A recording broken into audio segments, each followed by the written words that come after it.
আমার তরুণ বন্ধুদেরকে, কিশোরদেরকে, স্নেহের কিশোরদেরকে আমি বিশেষভাবে বলতে চাই, ঈদে আমাদেরকে আনন্দ করতে হবে, উৎসব করতে হবে, হাসি খুশি থাকতে হবে, এটি সুন্নাহ।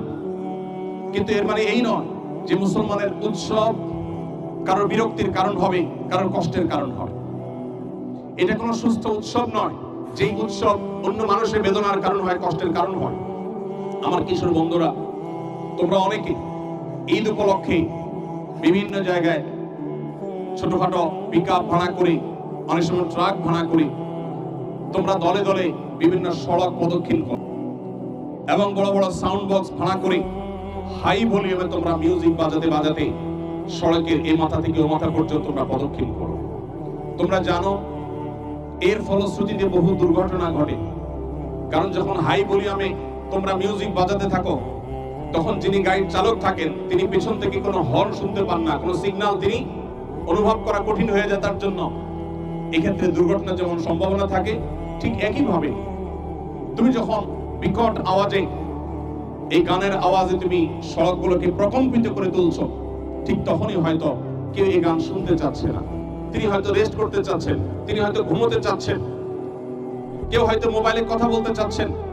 তোমার সড়কে এই যে বিকট আওয়াজে, তুমি গানের আওয়াজে তুমি যে সড়ককে প্রকম্পিত করছো, ওই সময় হয়তো তোমার পাশের চালক তোমার আওয়াজের কারণে পিছনে কোনো সিগন্যাল শুনতে পারেন নাই, দুর্ঘটনা ঘটে যেতে পারে। সবচেয়ে বড় কথা হলো, একজন মুসলমান হিসাবে এই ঈদ আল্লাহর দেওয়া উৎসব, আল্লাহর দেওয়া উৎসবকে আল্লাহর বিধান মোতাবেক, আল্লাহর আদেশ মোতাবেক, আল্লাহর বাতানো পদ্ধতিতে আমাদের উদযাপন করা উচিত। এই ঈদ আমাদেরকে আমাদের মহানবী সাল্লাল্লাহু আলাইহি সাল্লাম দিয়েছেন। তিনি যখন মদিনায় এসেছেন, তিনি দেখেছেন মদিনার ইহুদিরা তারা আশুরার দিনে উৎসব করে।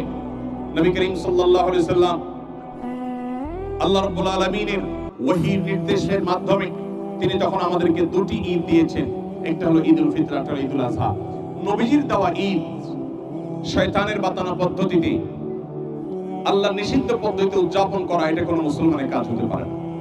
তাছাড়া তোমরা যারা কিশোর আছো, আমার ছেলের বয়সী ছোট ভাইয়ের মতো যারা আছো, আমি তোমাদের প্রতি বলছি, তোমরা বেশিরভাগই স্কুলে পড়াশোনা করছো, কেউ কেউ হয়তো কলেজ লাইফে পদার্পণ করেছে। একজন শিক্ষিত, একজন দায়িত্বশীল মানুষ কখনো তার আনন্দ অন্য মানুষের বিরক্তির কারণ হতে পারে না। এটা কোনো সভ্য সমাজে গ্রহণযোগ্য হতে পারে না। আমরা অনেক দিক থেকে এগিয়ে গেছি, কিন্তু কিছু কিছু কালচারে আমরা ভয়ঙ্কর ভাবে পিছিয়ে গেছি। সেই কালচারগুলোর মধ্যে থেকে একটা হলো এইটা।